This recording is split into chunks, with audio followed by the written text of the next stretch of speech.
Hello everyone, if you enjoy my channel, please support me with one like, one subscribe, and one share. A baby at sunrise. If you have ever believed that ordinary mornings are always safe, predictable, and forgettable, this story may change your mind forever. One quiet sunrise in America, I opened my front door expecting nothing more than fresh air and a peaceful start to another day. Instead, I found a tiny baby wrapped in a soft gray blanket, sleeping on my doorstep with no parent, no note, and no explanation. I had no idea that the next few hours would test my heart, my marriage, my courage, and even the simple English words I spoke every day. Stay with me, because the biggest surprise wasn't finding the baby. The biggest surprise was discovering who wanted me to find that child. My name is Emily, and I live in a quiet neighborhood where people smile at each other while walking their dogs, children ride bicycles after school. And mornings usually begin with the comforting sound of birds instead of sirens. Life had become comfortably ordinary. My husband had already left for work before sunrise, and my 2 children were still asleep upstairs. I loved these peaceful moments because they gave me time to practice my English by reading simple stories aloud with a warm cup of coffee. It was never about sounding perfect. It was about becoming a little more confident every single day. That morning felt different before I even opened the door. The air was unusually cool for early summer, and everything outside seemed strangely quiet. Almost as if the entire neighborhood was holding its breath. I remember thinking that silence sometimes speaks louder than words. I smiled at my own thought, reached for the doorknob, and stepped outside. Then I froze. Right in front of my welcome mat was a small woven basket. At first I assumed someone had delivered a gift to the wrong address. That happened occasionally around holidays. But as I looked closer, I noticed the blanket move ever so slightly. My heartbeat became louder than the birds singing in the trees. I slowly knelt beside the basket. Inside was a baby. A beautiful little baby with tiny fingers curled into soft fists, peaceful blue eyes still closed, and cheeks slightly pink from the cool morning air. The baby couldn't have been more than a few weeks old. For one impossible second, my mind refused to believe what my eyes were seeing. I looked up and down the street. Nothing. No parked car. No running footsteps. No one hiding behind the trees. It was as though whoever had placed the baby there had disappeared into thin air. My hands began to shake. Every possible question rushed through my head at once. Was the baby healthy? Was someone watching me? Was this a terrible mistake? Or had someone carefully chosen my house? I gently touched the blanket to make sure the baby was warm. Almost immediately, 2 tiny eyes opened and looked directly into mine. The baby smiled. It wasn't a big smile. It was the kind of tiny, innocent smile that quietly slips into your heart before you even realize it. I felt something inside me change in that single moment. "You're safe," I whispered. The words came naturally, almost without thinking. The baby stopped moving and seemed to relax after hearing my voice. Years ago, I learned that babies often respond to calm voices because gentle sounds help lower stress and create a feeling of security.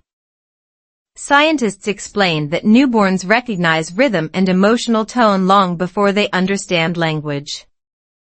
Maybe that's why speaking slowly matters, not only for babies, but also for adults learning English.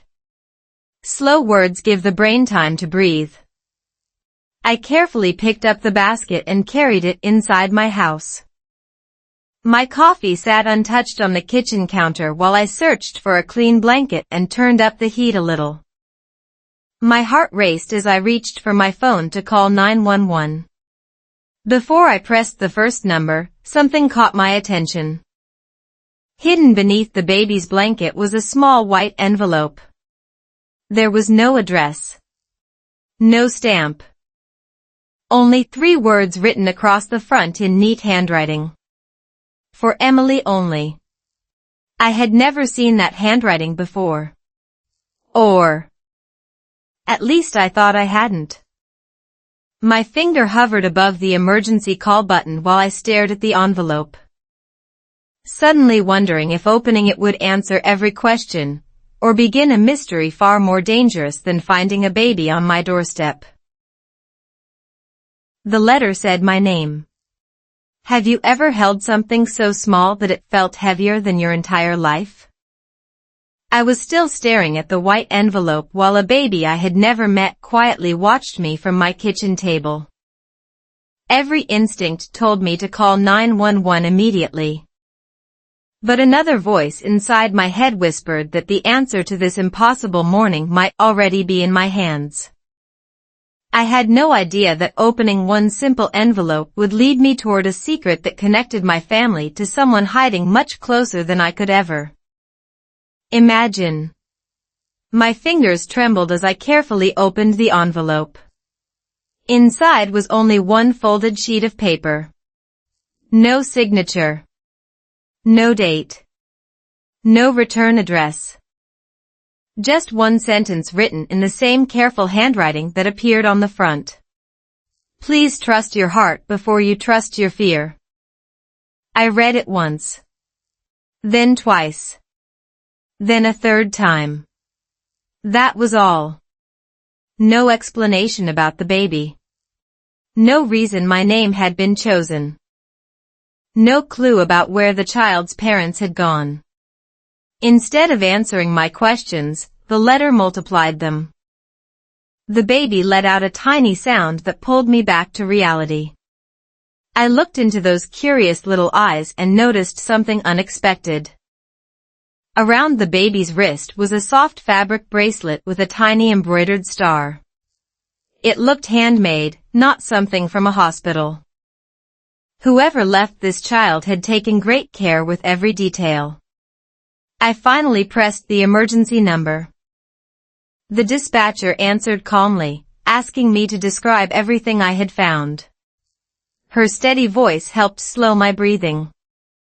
She instructed me to stay inside, avoid touching anything outside the basket, and wait for officers and child protective services to arrive. In neighborhoods across the United States, this careful process exists to protect both the child and anyone involved. Listening to her calm instructions reminded me how powerful clear communication can be. That is one reason I enjoy practicing English through simple stories. Speaking slowly often helps people think more clearly during stressful moments. While I waited, I warmed a bottle of infant formula that I happened to keep because my sister often visited with her own baby. I wasn't even sure whether this little one was hungry, but the tiny cries stopped as soon as I gently held the bottle.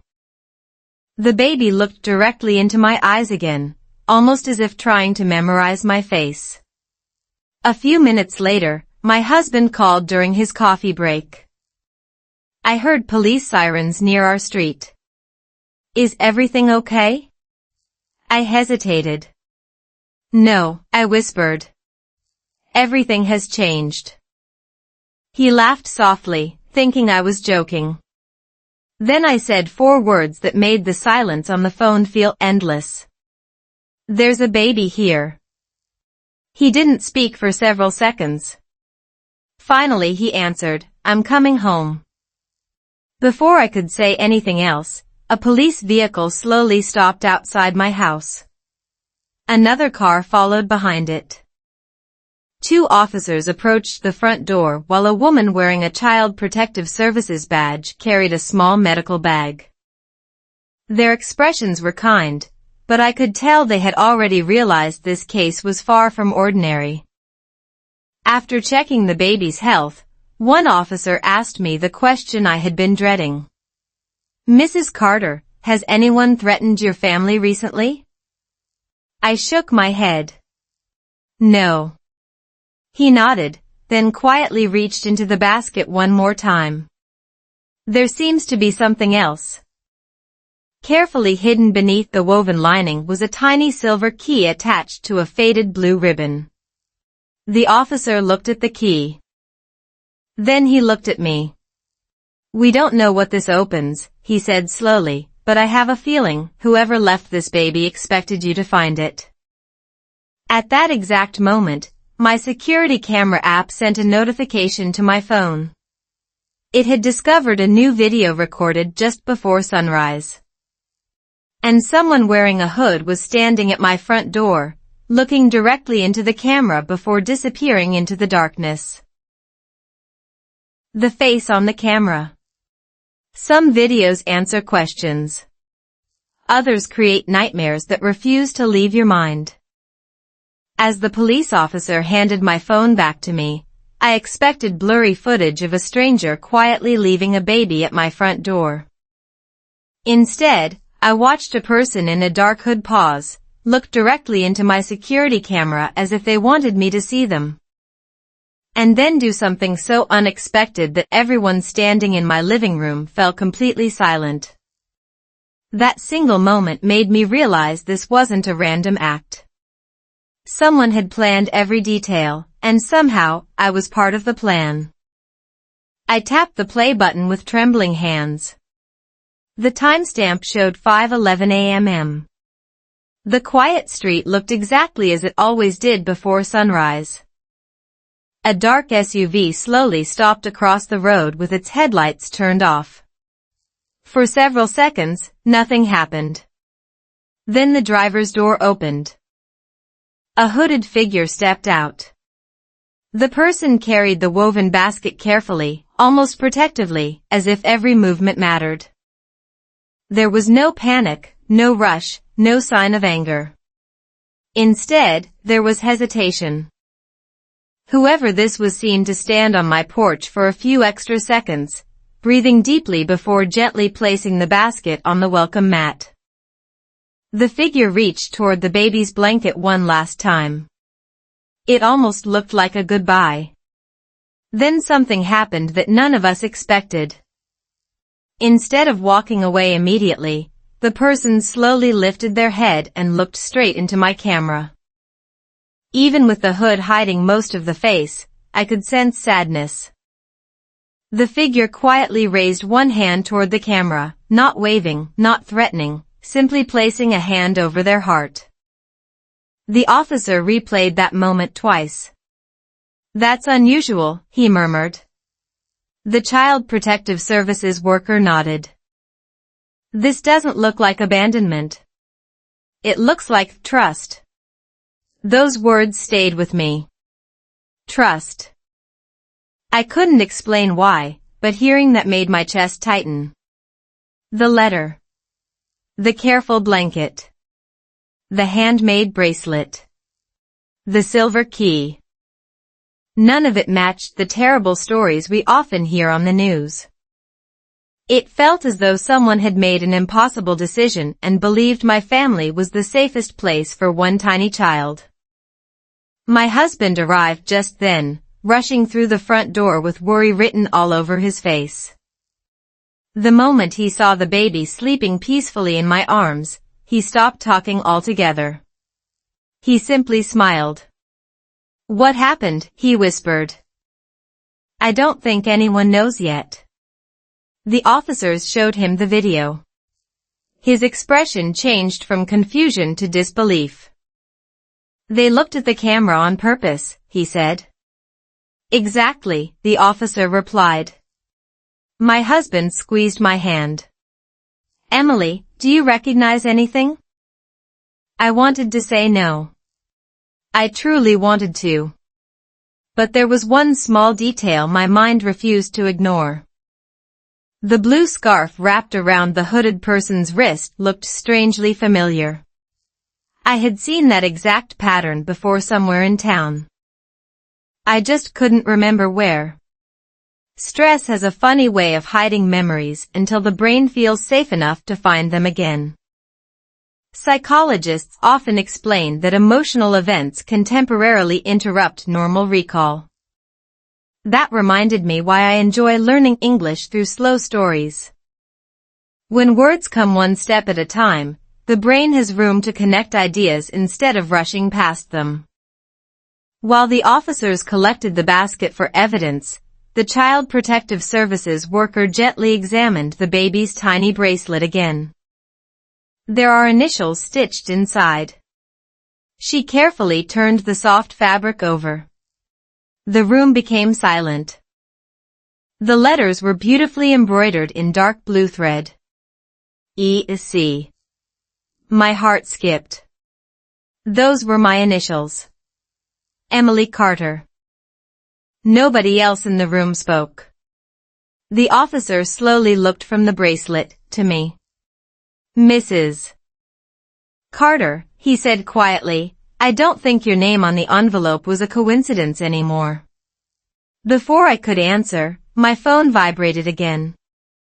This time it wasn't another security alert.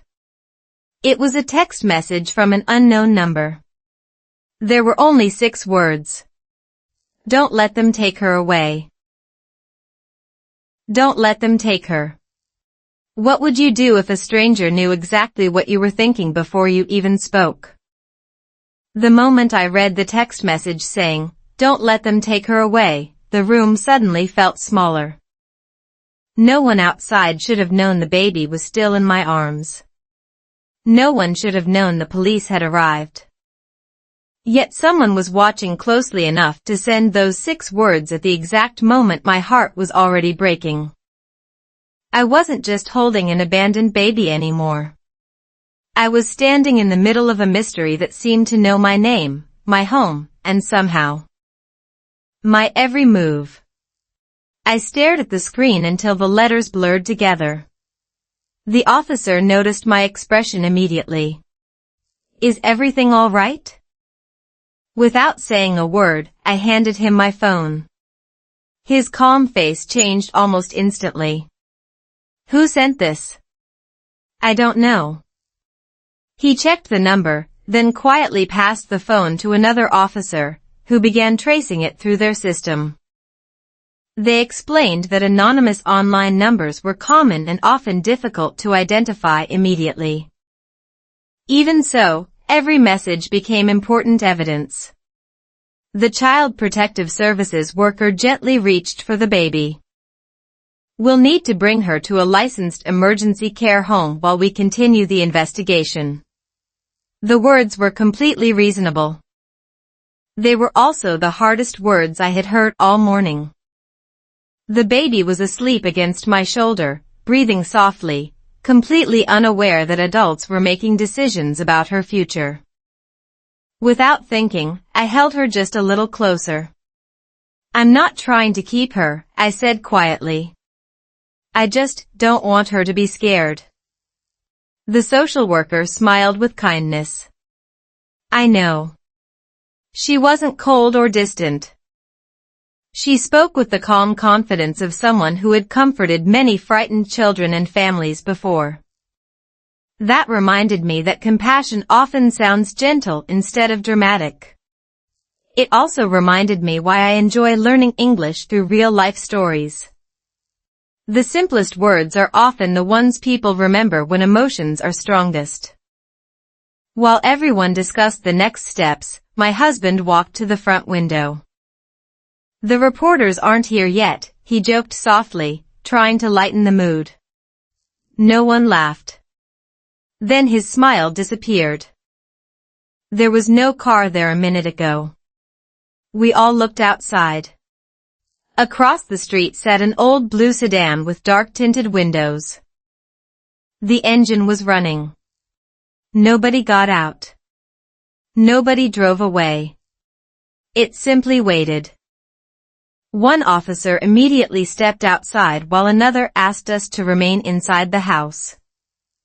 From the living room window, I watched the officer approach the vehicle carefully. Before he reached it, the sedan slowly pulled away and disappeared around the corner without breaking the speed limit. Did they stop it? I asked. He returned a minute later, shaking his head. No license plate. My stomach tightened. Someone had been watching the house. Again. The investigation suddenly felt much bigger than a single abandoned baby. As another officer photographed the letter, I looked at it one more time. The sentence still echoed in my mind. Please trust your heart before you trust your fear. Why those words? Why me? I tried remembering every person I had met during the past year. Parents from my children's school. Neighbors. Volunteers at the local library where I sometimes joined English reading groups. Cashiers. Doctors. Teachers. Nothing connected. Then my daughter slowly walked downstairs, rubbing her sleepy eyes. She stopped halfway down the staircase. Mom. I turned quickly. She looked at the baby, smiled without fear, and asked the simplest question in the world. Is she staying with us? Before anyone answered, the baby suddenly reached out with one tiny hand toward my daughter. My daughter gently held one little finger. The baby smiled. Everyone in the room noticed it. Even the police officers. The Child Protective Services worker whispered almost to herself, "That's remarkable." At that exact second, another officer received an urgent radio call. His expression changed immediately. He looked directly at me. Mrs. Carter. He paused just long enough for my heart to start racing again. We've reviewed traffic cameras from 2 streets away. He took a slow breath. The person who left the baby didn't leave alone. The second person. What frightened me most wasn't the mysterious woman who left the baby. It was discovering she hadn't been alone. When the police officer quietly said, "The person who left the baby didn't leave alone," every theory I had built in my mind collapsed in seconds. If there had been 2 people, why did only one carry the baby?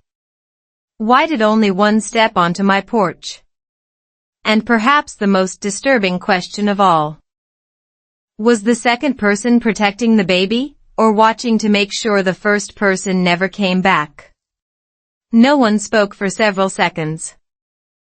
The officer placed a tablet on my kitchen table and opened a traffic camera recording from a nearby intersection. The quality wasn't perfect, but it was clear enough to show the dark SUV stopping a block away instead of directly in front of my house. The hooded person stepped out carrying the basket exactly as we had already seen. But another figure remained inside the vehicle. Watching. Waiting. When the hooded person disappeared toward my front porch, the second person never looked away. They stayed behind the steering wheel with both hands tightly gripping it, as though every passing second felt dangerous. After about 2 minutes, the hooded figure returned. But something caught everyone's attention. The person came back without the blue ribbon that had been tied to the silver key. The ribbon was gone. The key had been left with the baby. The driver leaned toward the passenger window for only a second, almost asking a silent question. The hooded figure slowly shook their head before climbing into the SUV. Then the vehicle disappeared. "It doesn't look like a kidnapping," one detective said quietly.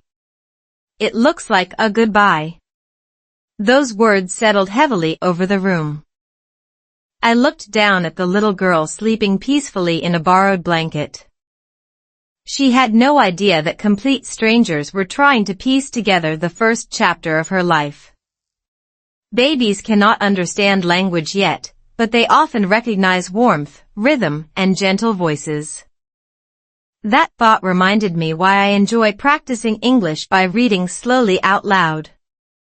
Calm words have a way of bringing peace, not only to the listener but also to the speaker. My husband sat beside me.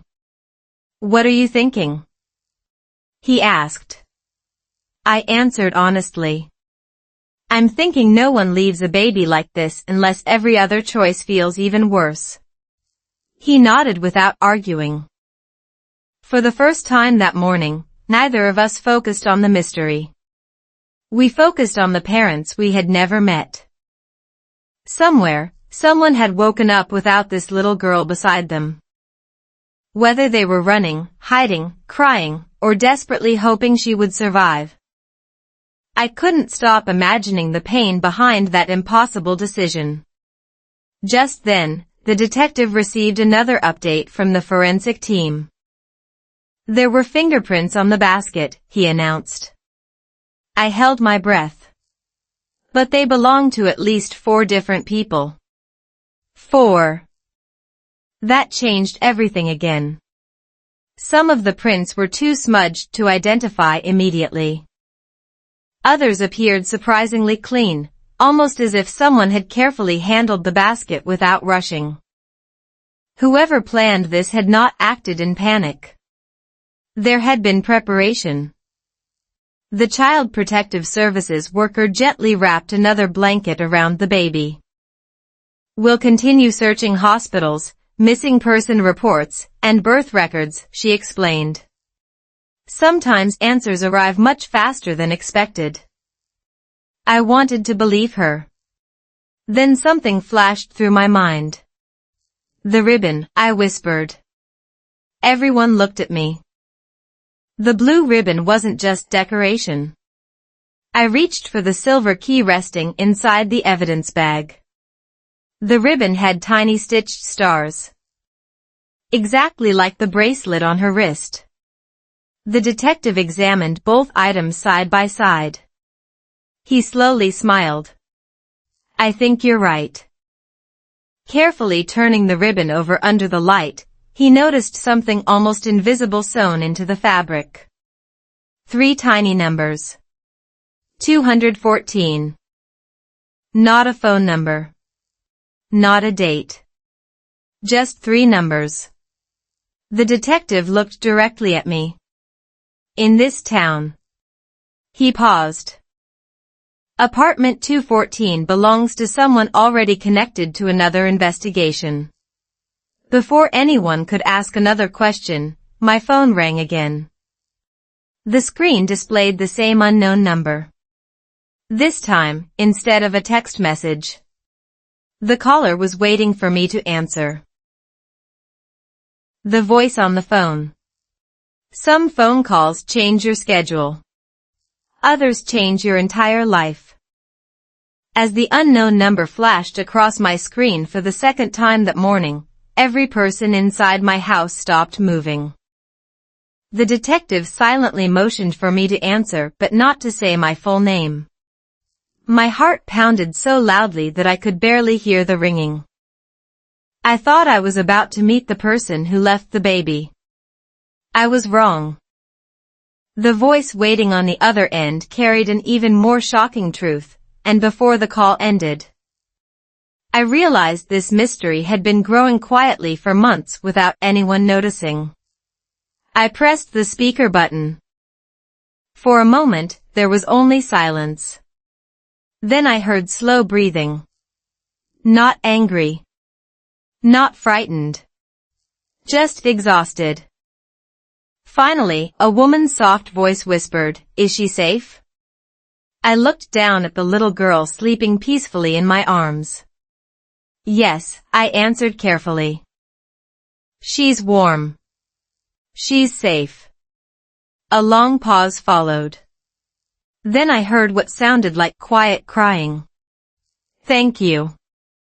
The detective wrote something on his notepad while another officer worked quickly to trace the call. Everyone remained perfectly silent. I wanted to ask 100 questions at once. Instead, I asked the simplest one. "Who are you?" The woman didn't answer. Instead, she asked another question. "Did she smile at you?" The words caught me completely off guard. "Yes." Another pause. She always smiles when she hears a calm voice. Tears filled my eyes. Whoever this woman was, she knew the baby well. She wasn't guessing. She was remembering. I never wanted to leave her, she whispered. Please believe that. Her voice carried something impossible to fake. There was no anger, no manipulation, no attempt to escape responsibility. Only heartbreak. Sometimes psychologists explain that even through a phone call, people can recognize genuine emotion by listening to pauses, breathing, and tone instead of words alone. That's one reason I enjoy learning English through slow conversations. When people speak gently, meaning becomes easier to understand than perfect grammar ever could. The detective quietly slid a note toward me. Keep her talking. I swallowed hard. If you love her, I asked softly, why my house? Silence returned. I almost thought the call had disconnected. Then she finally answered. Because years ago. Her voice cracked. You saved someone. I searched my memory. I couldn't remember saving anyone. I think you have the wrong person. No. She spoke with surprising confidence. I watched what you did. My heart skipped. When? At the public library. The words unlocked a distant memory. About a year earlier, I had volunteered at our neighborhood library during a weekly English conversation circle. People from many different backgrounds came simply to practice speaking without fear of making mistakes. One rainy afternoon, I remembered comforting a young pregnant woman who had been crying quietly after class. We talked for less than 20 minutes. I never even learned her last name. Could that have been her? The woman continued speaking before I could ask. You told me something I'll never forget. I tried desperately to remember. Then she quietly repeated my own words. Perfect English isn't what changes lives. Kindness is. I felt my knees weaken. I had said that. I remembered now. Not because it was a brilliant sentence, but because she had smiled for the first time after hearing it. You remembered. I whispered. I remembered everything. The detective's phone suddenly vibrated. He glanced at the screen, and his expression changed instantly. He mouthed two silent words to another officer. Trace failed. The caller had disappeared again. I leaned toward the phone. Please. Tell me your name. For several long seconds, nothing happened. Then the woman spoke one final sentence. I'm closer than you think. The line went dead. At that exact moment, someone knocked gently on my front door. Not the police. Not a neighbor. When the detective looked through the glass, his face turned pale. Standing on my porch was a young woman with tear-filled eyes, wearing the exact same blue scarf seen in the security camera video. The woman behind the blue scarf. Sometimes the person you've been searching for doesn't run away. Sometimes they gather every ounce of courage they have left and knock on your front door. As the detective slowly opened the door, the young woman standing outside didn't try to escape, argue, or hide her face. Her hands were shaking. Tears covered her cheeks. Around her wrist was the same blue scarf I had seen on the security camera just before sunrise. In that unforgettable moment, I realized the mystery was no longer hiding in the shadows. It was standing only a few feet away, carrying a truth none of us were prepared to hear. She looked directly at me before noticing the baby sleeping peacefully in my arms. her eyes immediately filled with fresh tears. For a second, I thought she might rush forward. She didn't. Instead, she stopped at the doorway and quietly whispered, "She looks peaceful." The detective stepped between us. "Ma'am, we need to ask you a few questions." She nodded without hesitation. "I know." There was no fear in her voice anymore. Only exhaustion. The officers invited her inside while another detective gently closed the front door. The room became strangely quiet. Even my children, who had been watching from the staircase, seemed to understand that something important was happening. The young woman slowly removed the blue scarf from her wrist and placed it on the kitchen table beside the silver key. "I didn't leave her alone," she said softly. "I stayed until your porch light turned on." Every person in the room looked at her. I wanted to make sure she wasn't afraid. The Child Protective Services worker studied her carefully. "What's your name?" She lowered her eyes. "My name is Lily." "No last name." "Just Lily." She glanced toward me again. "You probably don't remember me." But now I did. Not completely. Just enough. A rainy afternoon at the public library. An English conversation group. A shy young woman who apologized every time she mispronounced a word. She had been terrified of speaking in front of strangers. I remembered telling everyone in the room that communication grows from courage, not perfection. We practiced simple conversations together, laughing whenever someone made a mistake because mistakes meant we were learning. I smiled gently. "I remember your smile." She covered her mouth and began crying again. "I never forgot your kindness." Those words filled the room with a silence that felt almost sacred. Psychologists often say that people rarely remember every sentence you speak, but they remember how you made them feel. That's one reason I believe learning English through stories is so powerful. Vocabulary may fade over time, but moments of encouragement can stay in someone's heart for years. The detective carefully returned to the investigation. "Lily, are you the baby's mother?" She nodded. "Yes." No one interrupted. "I wanted to raise her," she whispered. "More than anything." "Then why leave her?" Lily closed her eyes. "Because someone was looking for us." The room instantly became tense. My husband exchanged a worried glance with the officers. "Who?" the detective asked. Lily shook her head. "I can't tell you yet." "Why not?" "Because if I say his name before he's caught." Her voice broke.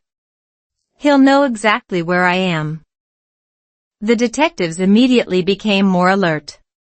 One officer quietly stepped outside to make another phone call while another locked the front door. Lily slowly reached into her coat pocket. Everyone froze. She carefully pulled out a small folded photograph.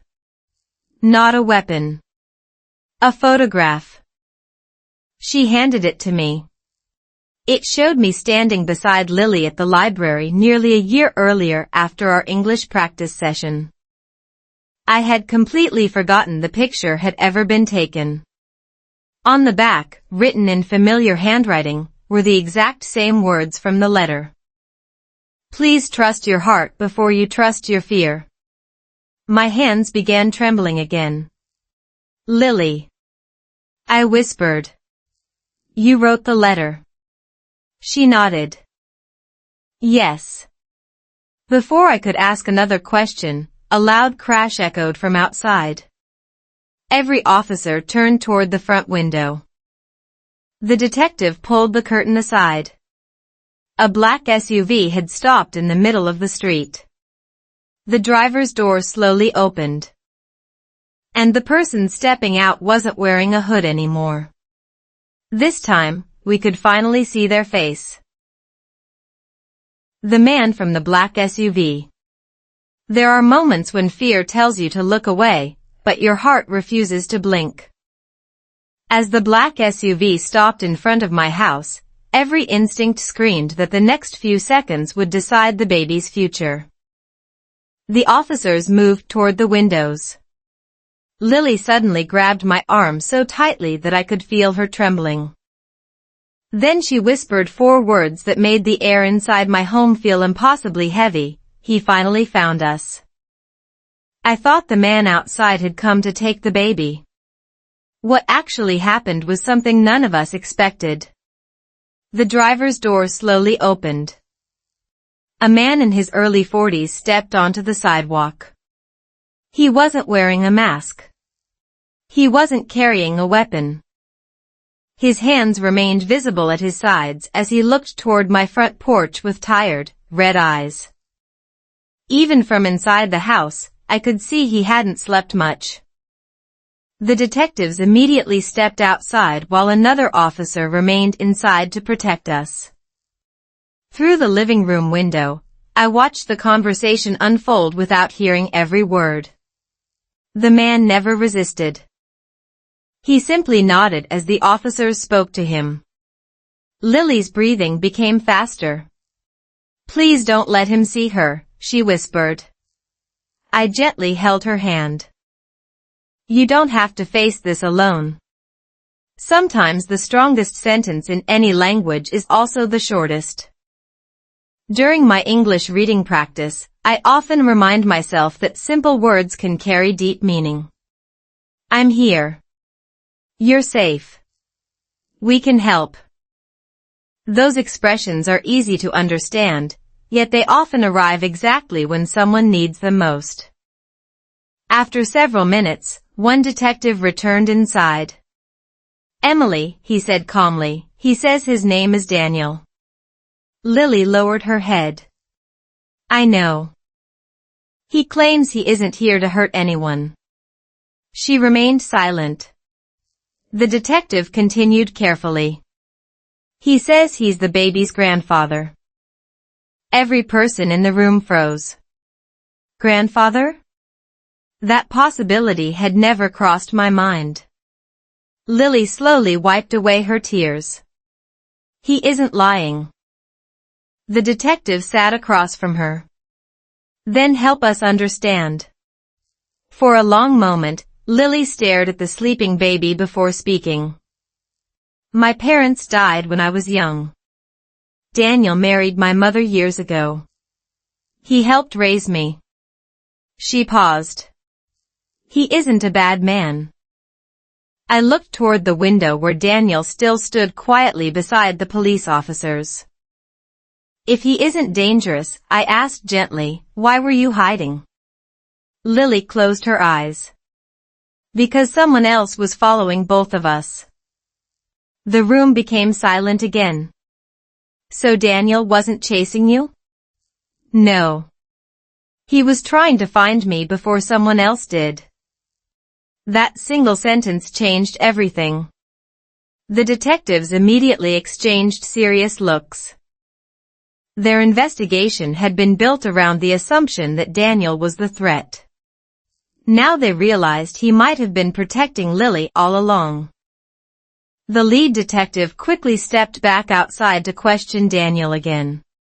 While we waited, Lily slowly reached into her handbag. "I didn't want anyone to see this until I knew my daughter was safe." She carefully removed a small notebook with a faded blue cover. Inside were handwritten pages filled with dates, addresses, and observations. "What is it?"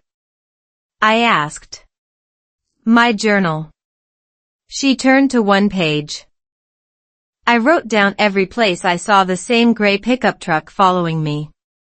The detectives immediately began examining the notebook.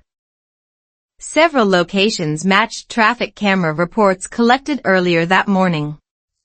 One officer looked up. "This is real." Daniel was invited inside a few minutes later. The moment he saw the baby sleeping peacefully, tears rolled down his face. He didn't rush forward. He didn't even ask to hold her.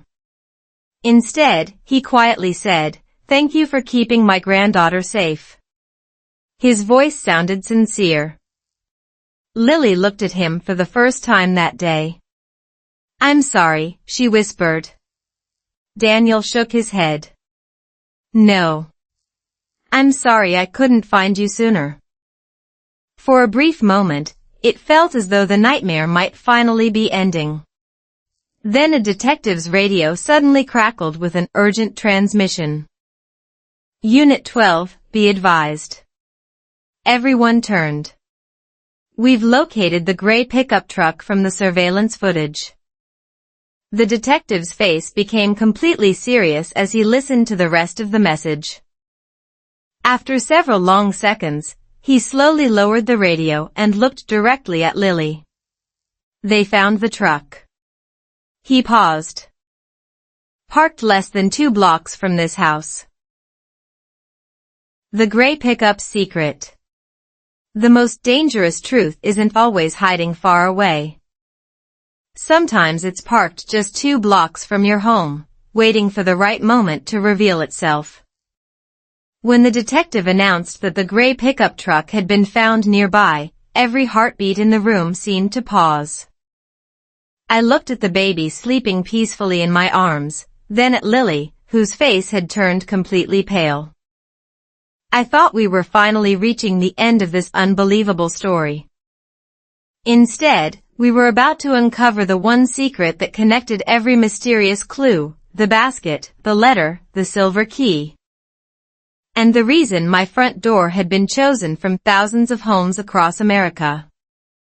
The officers immediately secured the area around my house while another team investigated the pickup truck. No one was allowed to leave. The curtains remained closed, and the atmosphere inside felt strangely quiet. My children stayed upstairs with my husband, while I remained beside Lily and the baby. No one wanted to speak first. Finally, Daniel broke the silence. "I've seen that truck before."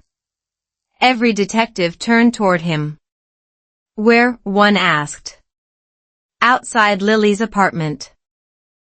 Outside the library. Even outside the grocery store." He rubbed his forehead. "I thought it was coincidence." "It wasn't," Lily whispered. Her voice was calm now, almost as if she had stopped running inside her own mind. "I noticed it months ago." The lead detective carefully opened Lily's notebook again. Every date, every location, every handwritten observation lined up almost perfectly with nearby traffic camera records. The evidence was becoming stronger by the minute. A police radio suddenly crackled. The forensic team had finished examining the pickup. The detective listened carefully before hanging up. "There are no people inside." My shoulders relaxed for the first time all day. Then he continued. "But we found something important." He placed several photographs on my kitchen table. One showed the truck. Another showed boxes inside the back seat. The last photo made everyone lean closer. Inside one of the boxes were dozens of printed photographs. Not random photographs. Pictures of Lily. Pictures of Daniel. Pictures of the baby stroller. And pictures of my house. A chill ran through my entire body. Someone had been watching all of us long before the baby appeared on my doorstep. One photograph caught my attention immediately.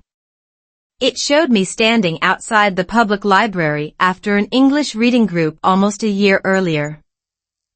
I was laughing with several learners, including Lily. None of us had noticed someone taking the picture from across the street. I stared at it in disbelief. Who would do this? The detective answered honestly. We don't know yet. Psychologists often explain that fear grows fastest when people imagine the unknown. One helpful way to calm the mind is by focusing on facts instead of assumptions. That idea reminds me of practicing English through slow stories. Understanding comes one sentence at a time, just as difficult situations are solved one fact at a time. Just then, another officer rushed through my front door. We identified the truck owner. Everyone stood. Who is it? Daniel asked. The officer looked at his report. The vehicle was registered under a false identity. Another disappointing dead end. But then he smiled slightly. However, we recovered fingerprints. The room filled with cautious hope. They match someone already in our criminal database. Lily gripped my hand. Her eyes searched the detective's face. Do you know him? The detective nodded slowly. Yes. Is he coming here? No. He took a careful breath. He's already in police custody. Nobody spoke. It felt impossible. If he's already been arrested, I asked, then who has been following Lily all this time? The detective looked toward the stack of surveillance photographs. That's exactly what we're trying to understand. At that moment, another detective entered carrying a sealed evidence envelope recovered from inside the gray pickup. He placed it gently on the table. Across the front, written in neat blue handwriting, were 7 words that instantly made my heart race.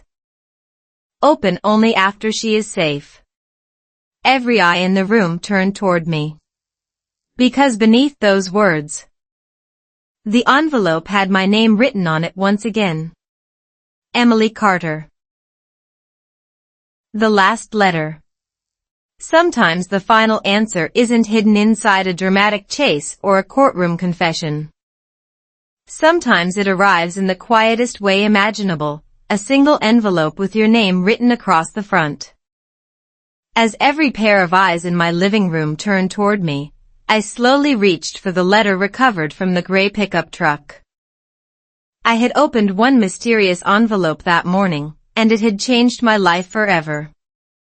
I never imagined that opening the second one would reveal why a stranger trusted me with the most precious gift she had ever known, and why this unbelievable story was really about hope, not fear. The detective carefully nodded. You can open it. My hands still trembled as I unfolded the letter. Unlike the first note, this one contained several paragraphs. The handwriting was unmistakable. It belonged to Lily. I took a slow breath and began reading aloud. Emily, if you are reading this, then my daughter is finally safe. I prayed that I would never need this letter, but life doesn't always follow the plans we make. Months ago, when I walked into the library feeling completely alone, you smiled at me before you knew anything about my story. You listened when nobody else had time. You never laughed when I struggled to speak English. Instead, you told me that every sentence becomes stronger when we have the courage to finish it. That day, you gave me something I had forgotten was possible. You gave me hope. Tears blurred the words. No one interrupted. I continued reading. When I realized someone was following me, I started planning for the worst while hoping for the best. If anything happened to me, I needed one person who would protect my daughter with kindness instead of fear. I didn't choose the richest family. I didn't choose the closest house. I chose the woman who made a frightened stranger believe she still mattered. The room was completely silent. Lily quietly covered her face. Daniel placed a gentle hand on her shoulder. The detective slowly lowered his notebook. Even after years of investigating difficult cases, I could see emotion in his eyes. I looked toward the baby sleeping peacefully in the bassinet the officers had brought into the house. She stretched her tiny fingers, completely unaware that every adult around her had been changed by her arrival. In the weeks that followed, the investigation finally reached its conclusion. Police confirmed that the person responsible for following Lily had been arrested through evidence collected from multiple surveillance cameras and forensic records.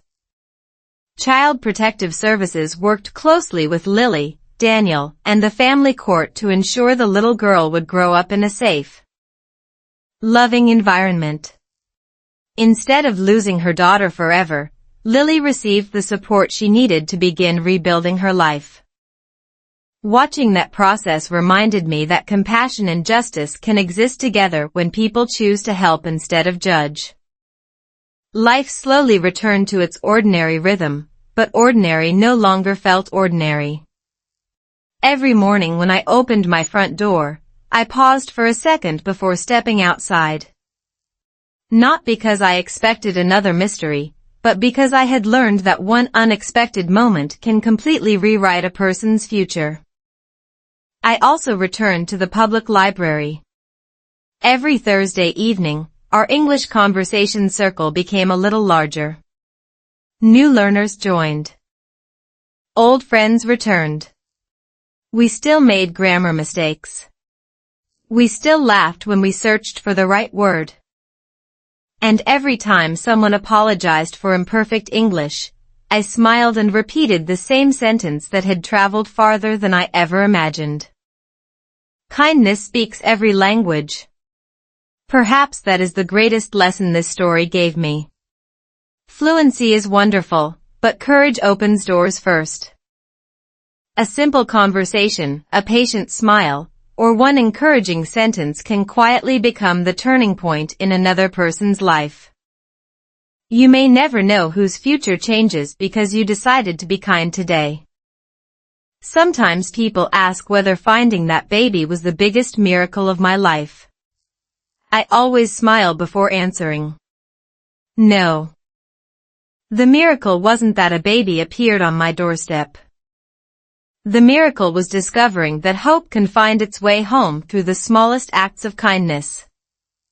And that even an ordinary morning can become the beginning of a beautiful new chapter for an entire family.